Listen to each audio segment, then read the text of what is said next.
Bienvenue dans cette nouvelle édition de notre association des Santas. Aujourd'hui, nous allons parler des principaux aspects des droits à l'eau et à l'assainissement. Le droit international des droits de l'homme oblige les États à œuvrer en faveur de l'accès universel à l'eau et à l'assainissement pour tous, sans aucune discrimination, tout en accordant la priorité aux personnes qui en ont le plus besoin. Les éléments fondamentaux des droits à l'eau et à l'assainissement sont les suivants: la disponibilité, l'accessibilité, le caractère abordable, la qualité et la sécurité, et enfin, l'acceptabilité. Nous les présenterons un à un tout au long de cette vidéo.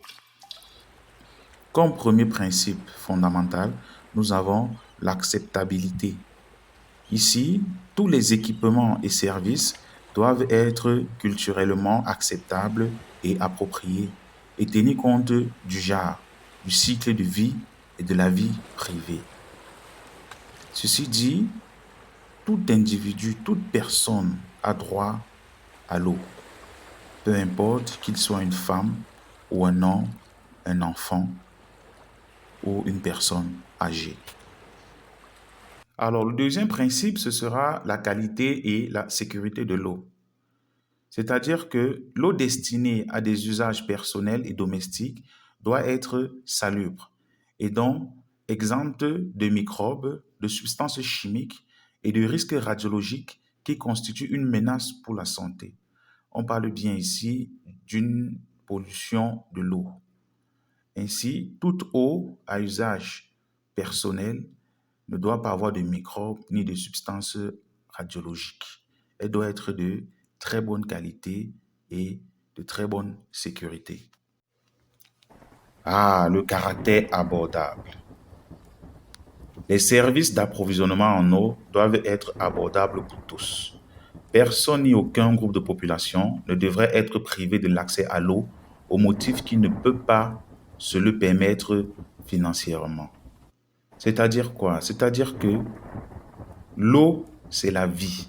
Et pour cette raison, l'eau ne doit pas avoir de prix.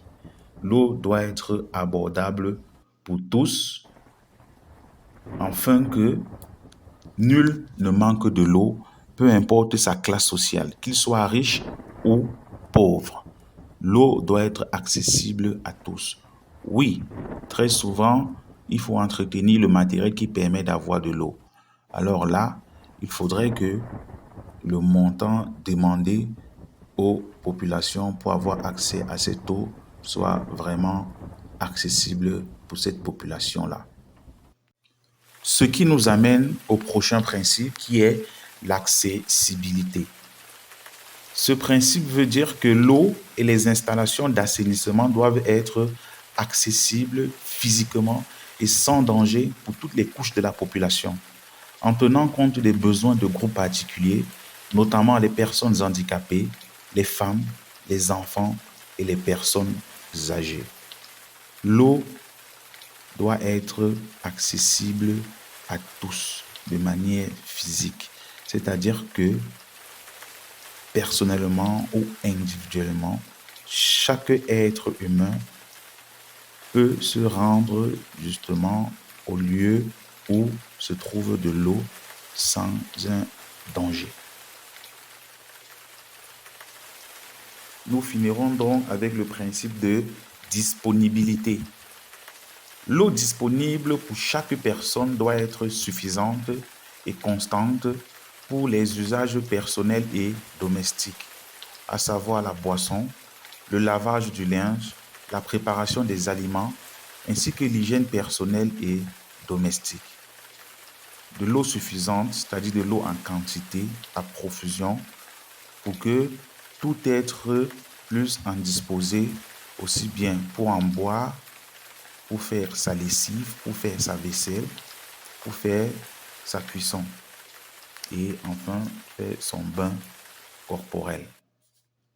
Nos réseaux sociaux Facebook, YouTube, vous avez juste à taper des Santas Association, vous likez la page ou vous abonnez à notre compte YouTube pour avoir des informations pour nos prochaines publications. Nous vous remercions, toute l'équipe des Santas. Merci.